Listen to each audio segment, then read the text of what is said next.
5ই August 2024। আশুলিয়ার রাজপথে তখন উত্তাল পরিস্থিতি, চারদিকে আতঙ্ক, সংঘর্ষ আর অনিশ্চয়তা। ঠিক সেই কঠিন সময়ে আশুলিয়ার মাটিতে দাঁড়িয়ে নিজের জীবনের ঝুঁকি নিয়ে ক্যামেরা হাতে ঘটনাস্থলে ছিলেন স্থানীয় সাংবাদিক। সেই ভিডিওতে সেনাবাহিনীকে বলতে শোনা যায়, কষ্ট করে জয় এনে দিছি, ভয় নাই, ভয় নাই।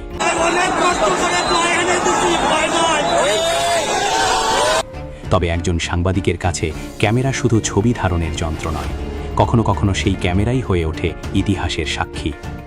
নাহিদ হাসান হৃদয়ের ধারণ করা সেই ভিডিও পরবর্তীতে ছড়িয়ে পড়ে সামাজিক যোগাযোগ মাধ্যমে। ভিডিওটি মুহূর্তেই পৌঁছে যায় কোটি কোটি মানুষের কাছে।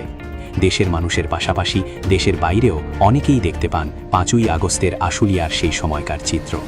কিন্তু প্রশ্ন হলো, যে সাংবাদিক ঝুঁকি নিয়ে ঘটনাস্থলে দাঁড়িয়ে সেই মুহূর্তগুলো ক্যামেরাবন্দি করলেন, ইতিহাসের একটি গুরুত্বপূর্ণ সময়ের দৃশ্য মানুষের সামনে তুলে ধরলেন, সেই সাংবাদিকের স্বীকৃতি কোথায়? সাংবাদিকতা শুধু সংবাদ প্রকাশের নাম নয়, সাংবাদিকতা কখনো কখনো সত্যকে সামনে নিয়ে আসার সাহস। সেদিন যদি একজন সাংবাদিক ভয় পেয়ে ক্যামেরা বন্ধ করে দিতেন, তাহলে হয়তো সেই মুহূর্তের অনেক দৃশ্যই মানুষের অজানা থেকে যেত।